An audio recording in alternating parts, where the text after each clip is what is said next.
Welcome to Worried About Nothing. Today we're going to talk about perfectionism and control. My name's Danielle. And I'm Kim. And I'm Katya. And welcome to our show today. Control. It's definitely something that I've struggled with in my life, trying to control things. I'm a big micromanager. My mind loves figuring things out, loves coming up with stories, and tortures the hell out of me. So I am very familiar with this topic. I'm thankful that I can have a little bit more perspective. There's a little bit more space between me being able to see that I'm trying to control things and instead of just being completely wrapped up in it. But it is a lot harder in certain situations, particularly ones with people that you're close to. It's the patterns seem to be quite a bit stronger and harder to gain that kind of distance from. So yeah, I think control is definitely something that has come up for me in my life as well. And I think for me it comes up, I think sometimes when the energies are strong or when external situations are quite full on, or they might be chaotic, or they might be in some way busy, or control can sometimes be the sort of knee-jerk response to it. It's kind of everything is whirlwinding away or doing its thing or being intense or whatever it is. And so the trying to control it will sometimes come in subconsciously. I'm not always aware that I'm doing it until it kind of rises up to awareness. And when it does, I'm like, oh my God, what am I doing? But it's a funny thing because I think people try and control life, and life is completely uncontrollable. You can't do it, but everyone still tries, including me, to try and make it go your way, and then you can't because it just exists. It does its thing, you know. But it's a funny reaction that people have. And I guess it's a security thing, or wanting to make sense of something, or to give you some kind of illusion of having some say in what's happening.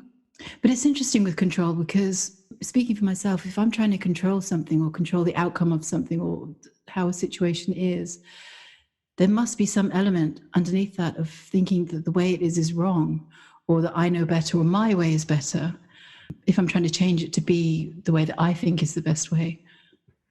And that immediately puts everything and everyone around me down, because it's immediately putting the label on them that they're inferior, or they're not as good as they, inverted commas, should be, or as I think they should be, which is just all insane stuff anyway. But for me, it always feels like it's backing myself into a corner when I realize I'm doing it, because I'm then saying there's only one outcome, there's only one way this can be, there's only the correct way, and that's my way, and anything else, all of the million other possibilities are wrong. I know, you know, which is it's just very insane. limiting. And it's and it's not allowing things to be the perfection that they are, or the interesting thing that they are, or the different thing they are, or, you know, the unique thing that they are that I may have never experienced before. But no, my mind kind of will come in and go, no, but it must be because I'm going, this happened last time, therefore it must have to happen this time, or something insanely ridiculous that when you're aware of, you kind of go, why? Why? But I think when it runs, it's kind of like a program, I guess. It kind of, when it runs the show up into a point, you don't know, because it feels familiar and it's comfortable, and it's kind of, oh yeah, so this is the next step that happens in this familiar story. Or you add all the pieces together, like, you know, now I'm sitting here going, it's raining and my neighbour's hammering downstairs, my cat's meowing in the next room. And the control aspect would be, well, shut up, everyone, you know. Like, no, weather, please listen to me, you know, neighbour downstairs, just do what I'm telepathically telling you, you know, and cat, stop being a cat, which is bonkers. And it's just very non-allowing of me, you know, it's not surrendering to life, it's not allowing it to be what it is and just going with it or observing it. It's imposing some measure of some rules, you know, some kind of rule book on it, which is, as I say, completely insane. So I'm glad when the situations come up where I'm aware that I'm controlling, but sometimes the scary part is when it's subconscious and you have no idea that you're doing it, and everyone around you is going, she's being so controlling. And you're going, why? Why is it happening the way that I want? I'm not controlling. What are you talking about? No, exactly. I just wanted to snow in June. What's wrong with that? But yeah, bonkers. Yeah, control has come up for me recently too. And as you say, Kim, the scariest part is when you're not aware of it. It just runs and then you find yourself in pain. I was like, what? I don't want to be here. It's just becomes so unpleasant. You're really suffering from it. And I think at that point, that's when I stopped and looked back. I was like, what's going on? I don't want to live like that. Why am I suffering? And then the realization that I'm trying to control everything comes up. And it's like, oh, that's what I'm doing again. Yes. Again, isn't it? Like, oh my Oh, God. again, this is happening again. You're so right, Katya, though, because that's just happened to me yesterday. Well, I might have even been this morning, and I was like, wow. I was totally trying to control that. I was deep in that pattern, and I was like, I had no idea. And I just woke up and I was like, oh my God, that's what I was doing.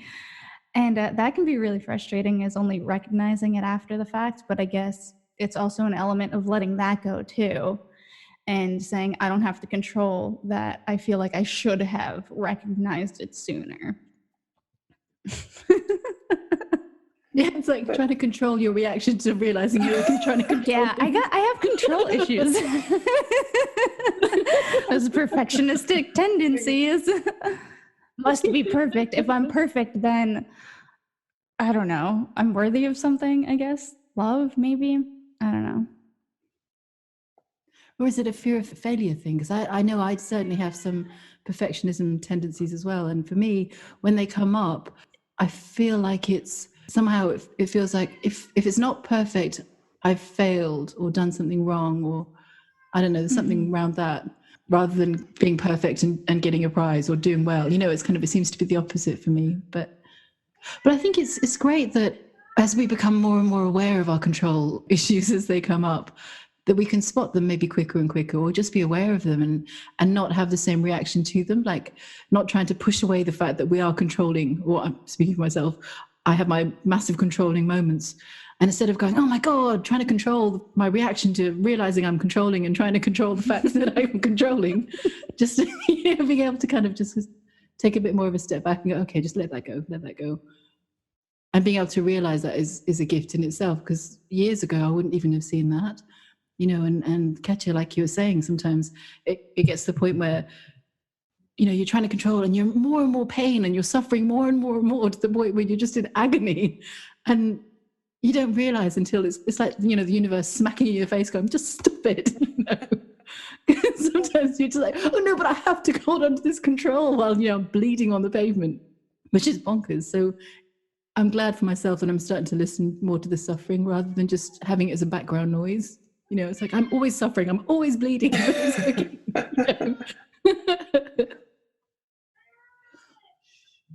Yeah, that's a big trigger for me. That's when I normally stop and it's like, what am I doing? What's happening? Why am I here? Why is everything so shit? I know. You know?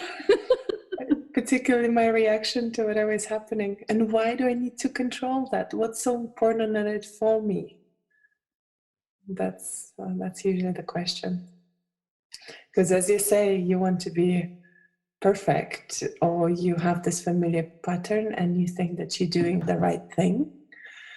And that's how you've always behaved. And you think, yeah, that's how it should be because of X, Y, Z. I know it better. Listen to me. I know. Yeah. Yeah.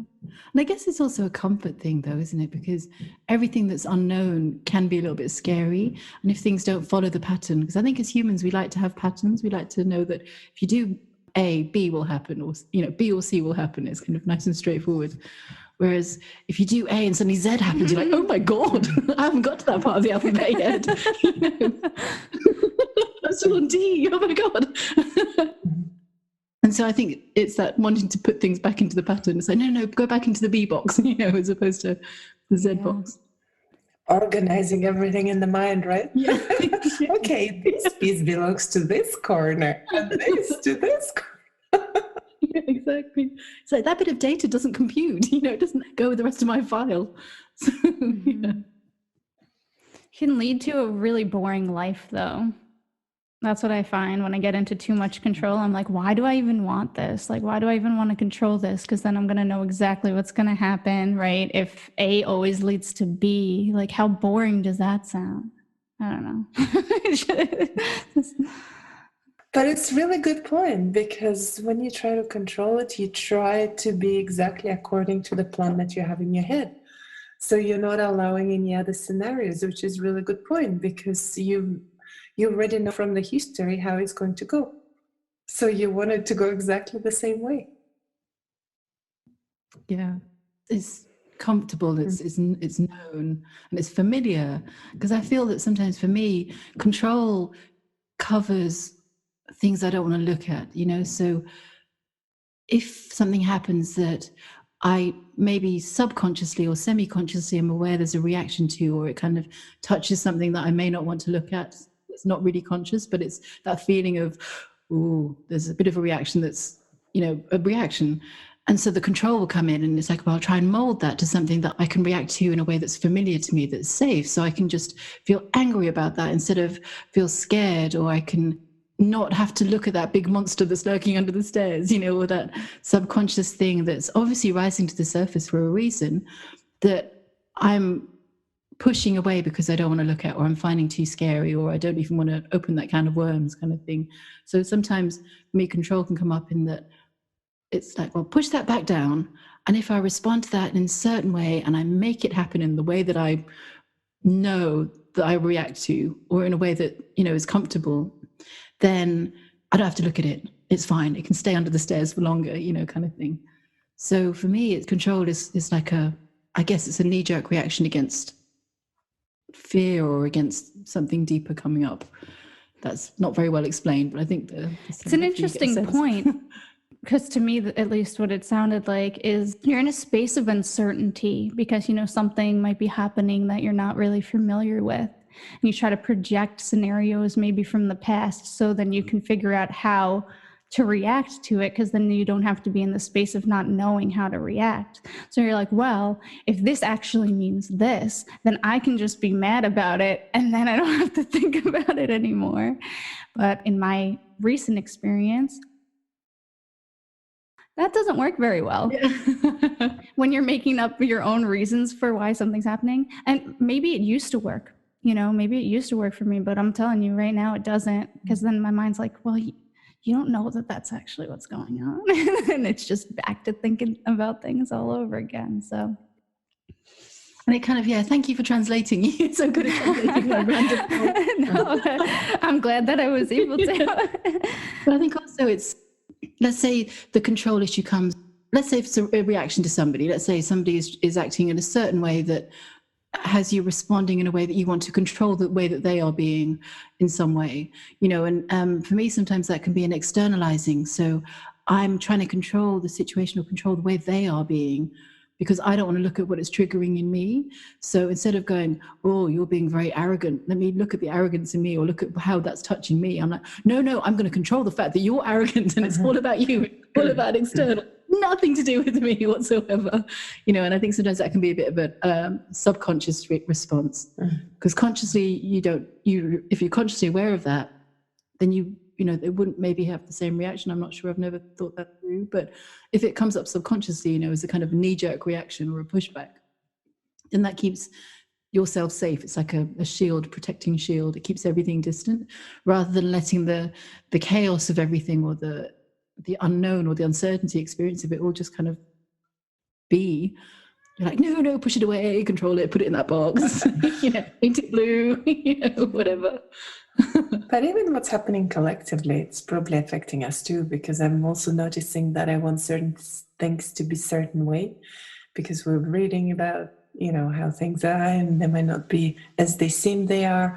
So there is a bit of, in me, was like, when is it going to come into the surface? You know, what can I do? Why is this XYZ is not happening? So, and I'm sure it's not just coming up for myself. I'm sure it's coming up for many people. So it's definitely interesting times that we live in, and it's definitely a pattern that probably is quite relevant to many people at this times. Yeah, you're right. Definitely. I feel that it's a collective thing as well. And as you say, very strong pattern in people, because I see it coming up in people around me, and you see it in the wider scale as well, and the strong reactions to things. And I feel that, like as Arati Maz said, we're shifting timelines and, shifting dimensions, and people are kind of falling between the cracks, as it were. And so as people do that, often we all go to the sort of safety response, which is try and control it. Then it's familiar, and we can hold on to something that's familiar. But because nothing is at the moment, everything's up in the air, everything is changing. In some ways, it demonstrates the insanity even more. Because if we're trying to control things, we're trying to cling on to something that doesn't even exist. It's not even that it. Because before all this shifting, the thing we were trying to hold on to kind of had a semi-illusion of existing, in that it was the same. Whereas now, because everything's different, we're trying to hold on to things that aren't even there anymore, not even semi-illusionally wise. That's a good point, though, Kim. I'm thinking that because right now the physical world is very much reflecting like all of this chaos and things changing. Things aren't the way that we're used to them being. So holding on to things that are familiar, and you're saying like that are illusory. Illusory. I don't think it's illusory.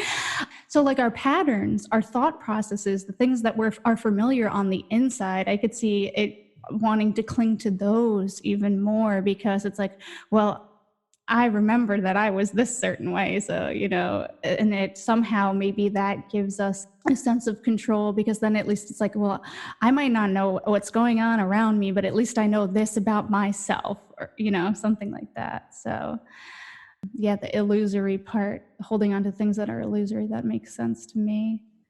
I could see that coming up. Makes sense. So basically, what you're saying is that because you can't control the outside, you try to control yourself. Is it? That's what it feels like. Makes sense, yeah, because there is something you can sort of control, what the environment around yourself, if you can't control the big environment. Yeah. And I guess because of all the change that's happening as well, everything's changing and everyone's feeling it, whether they're aware of it or not. People trying to control other people is trying to get them to behave in ways that are part of the old pattern as well. So it's kind of like, if I said hello to you, you wouldn't smack me in the face. It's kind of, that's not the way it goes. So you're trying to, if somebody does that, you're like, no, you're supposed to say hello back. No, you don't respond that way. So it's trying to control everything, or, all the patterns that are coming up, I think, all the crap. So people are just sort of flailing around and holding on to anything that looks vaguely familiar, I think. So I guess, yeah, we're experiencing that for ourselves. All our patterns are coming up. And I guess for the collective too, depending on how centered we are about it. I certainly have not been recently. Some of the control things come up, we've been like, what the hell am I trying to control her for? That's insanity. But then it must have been in there somewhere deep that I didn't see, I wasn't aware of. So I'm glad it's coming up. But it's that funny thing, isn't it? Sometimes, when things that are subconscious come up and they come to your awareness and you can finally see them properly, and you're like, what? That has been running my life. That crazy thing, that weird rule that somehow I made up at some point in my life has been running my life. That's crazy. Because none of it makes sense. And none of it ever is, oh yes, that's a really good rule to have in place. It's always just bonkers things that as a child you might have misunderstood, and you suddenly, it's like cows have to be purple if they're not, just, whatever it is, it's just madness. No, Kim, my cows are black and white. I'm sorry. Let me control your belief with that cow. Sorry, please continue. I'll show you a picture of the brown cow. No, but it'll be photoshopped. I know it will. Yeah, Katya, there's no such thing. Fake news. Yeah, fake news. You and your MSM.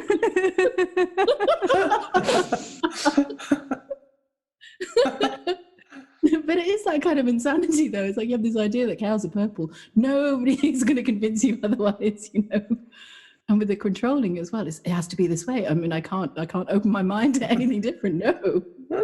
Right. It's like, why is it so scary to think that like cows aren't purple? Like to be to have that belief. I know this is just an example we're using, but having like certain beliefs challenged, like why is that so scary? Well, it is scary because there's like a chaos going outside. And I've recently read the local news where it was on the bus. Apparently one of the passenger saw another passenger not wearing a mask and offered him a mask.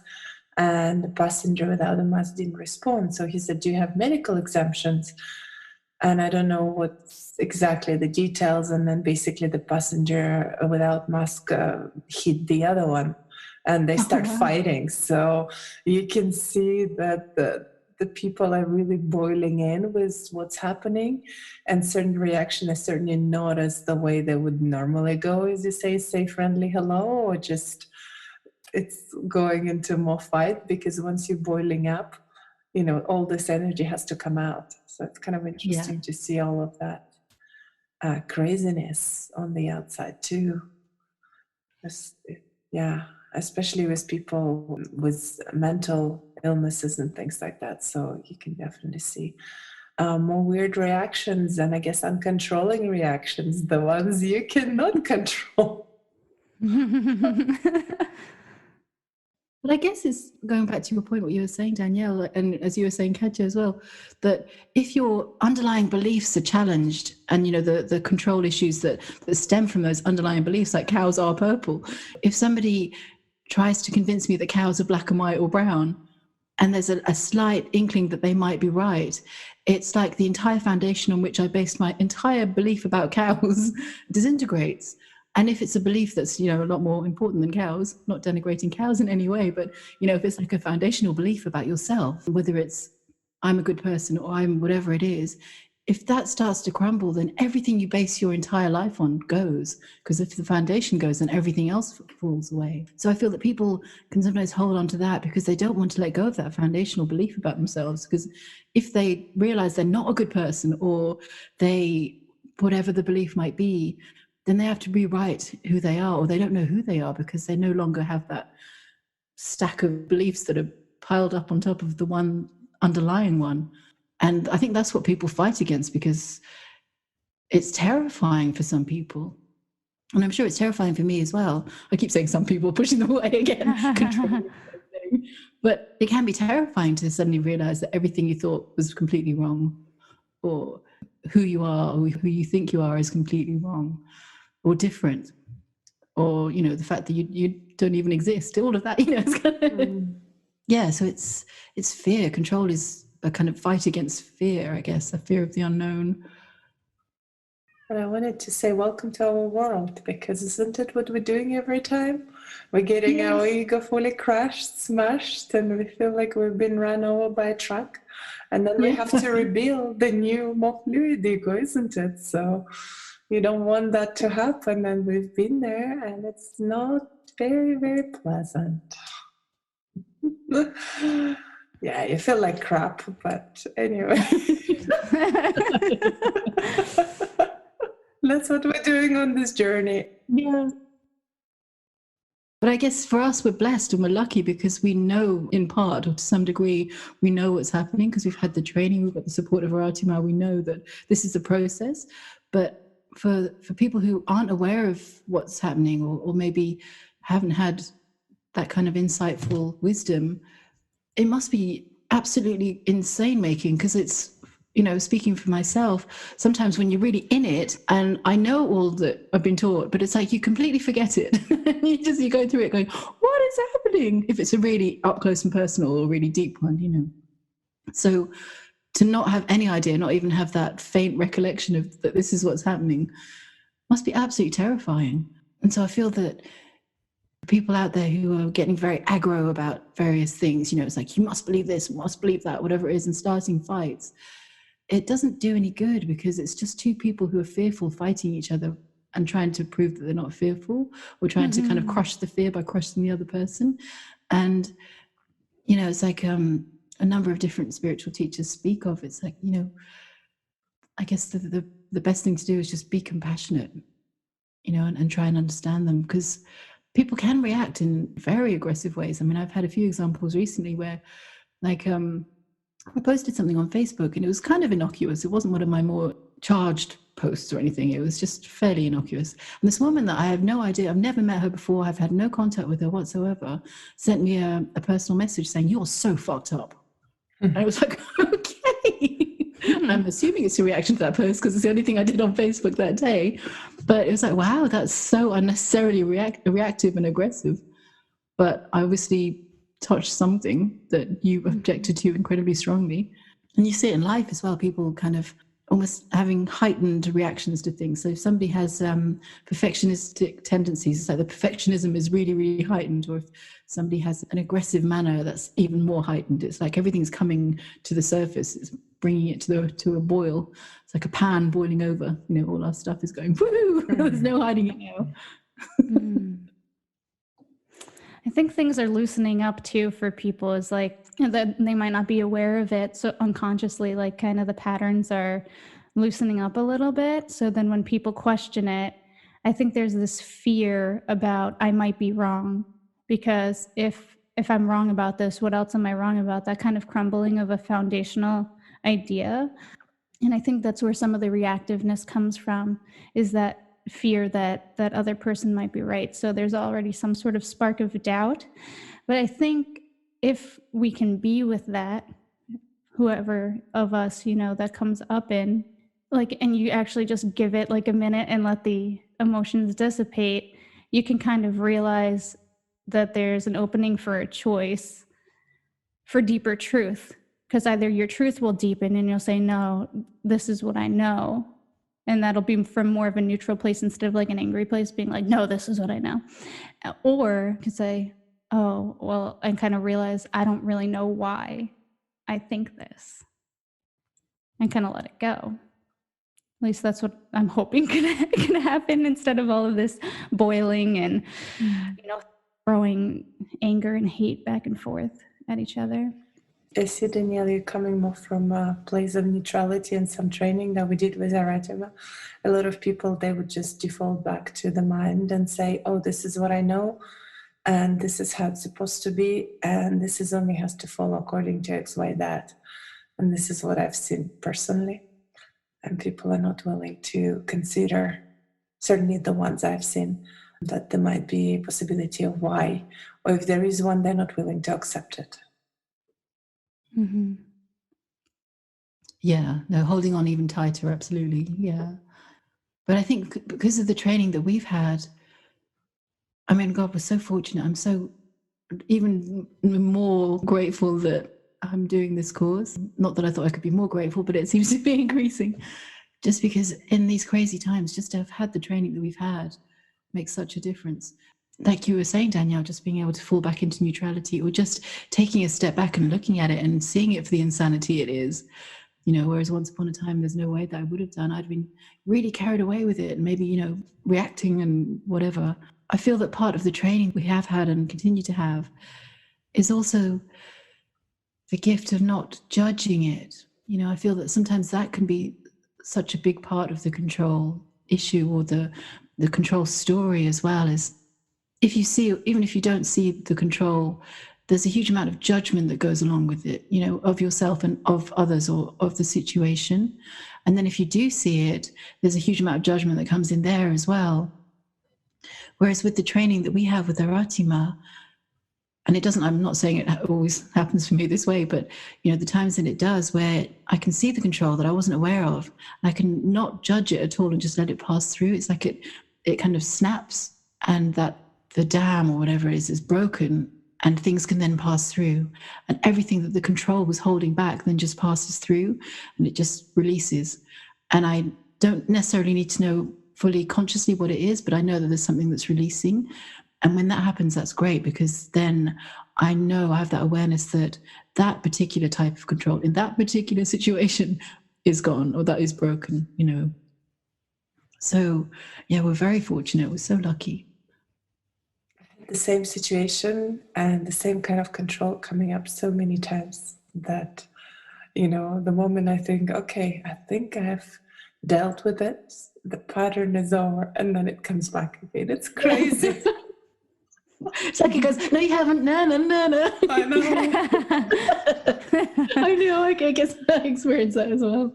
I find myself in the same pattern. It's like, but I dealt with it. I'm done with it. What's going on? Why am I here again? Yeah. Yeah. I guess it's a deeper level of it, a deeper layer of it, isn't it? Yeah. Yeah, but I know what you mean though. Sometimes you're like, I worked so hard to work through that one. Here it is again. Or sometimes it can even be like a lesser trigger these days. It feels like, because everything's so heightened. So let's say you're in a situation where you might get triggered by people shouting at you, but you might not react to them talking firmly or raising their voice slightly, but then you get triggered when they shout. And these days it seems that if somebody very gently whispers something, right, that's it, the reaction kicks in, You're like, it misses a few steps. I guess because everything's so near the surface, it's like, well, I'm about to be triggered by you, so I'm going to get triggered now. As opposed to You're like, I can feel it, it's coming. So it's bonkers. Challenging times for sure. But I guess the thing with controlling is just, for me, I feel the important thing is if I'm aware I'm doing it and I try to let it go, or it's just to allow it to, forgive myself for it, rather than holding up this measure of, oh my God, that's so bad, or I've done this before, or why is it still happening, or all of that stuff that, the mind can sometimes come up with.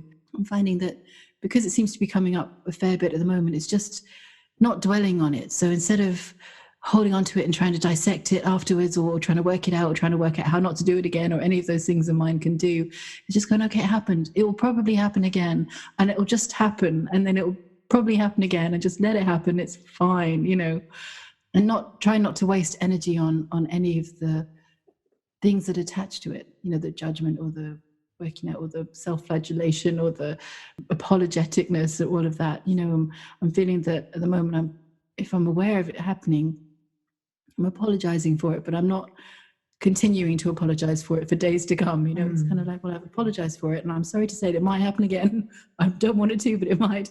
And if it does, I'll apologize then, but I'm not going to kind of hold on to it in between. And that's really nice. That's kind of leaves a nice space. It's kind of liberating. I always remember Jason's words. He told me that this journey is not perfect. It's not about being a perfectionist or doing it perfectly. It's not possible. You're going to make a million mistakes. You're going to fall down every time. And it's just about getting up and carrying on. And when he said that to me a few years ago, it took a big weight off of kind of, oh God, so I don't have to be perfect. It doesn't have to be right. I can make mistakes. I can blunder around like a bull in a china shop, and it's fine as long as, I just keep going.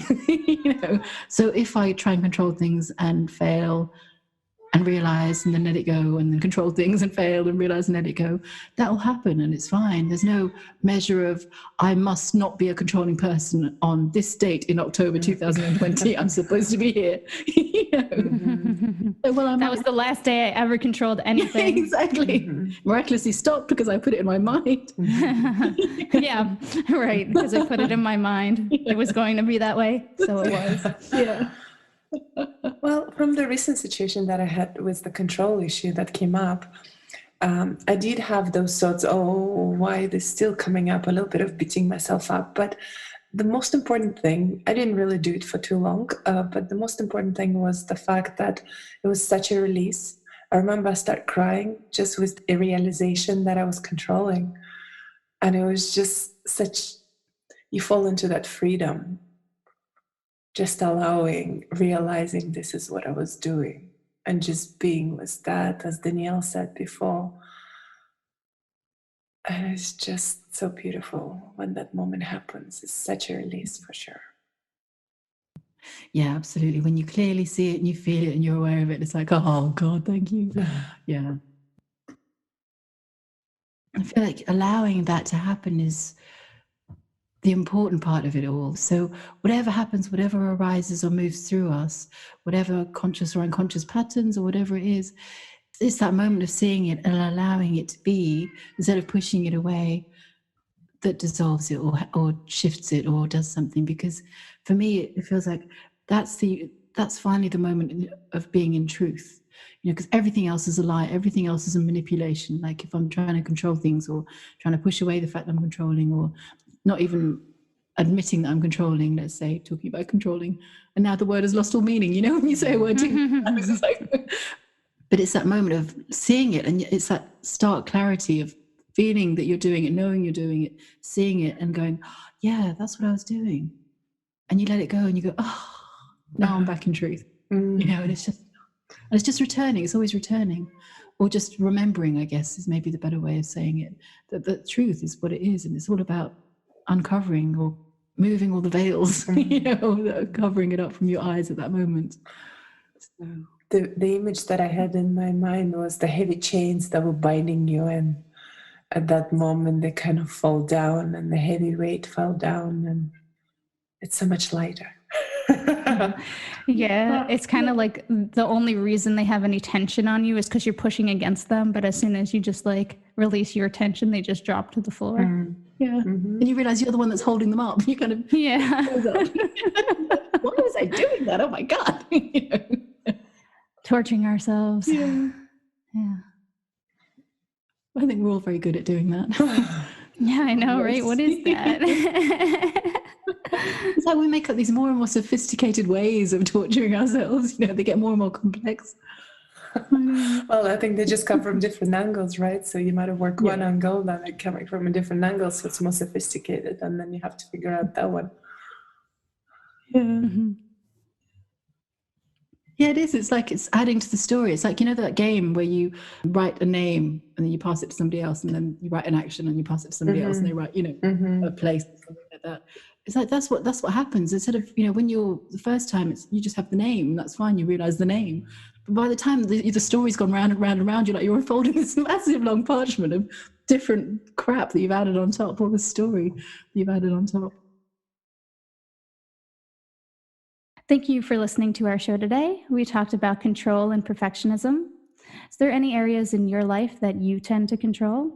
Please share them with us in the comments down below, and maybe we'll talk about them sometime. Please remember to like, comment, and subscribe. And if you really do enjoy the podcast, please make sure you share it with your friends. Thanks for listening.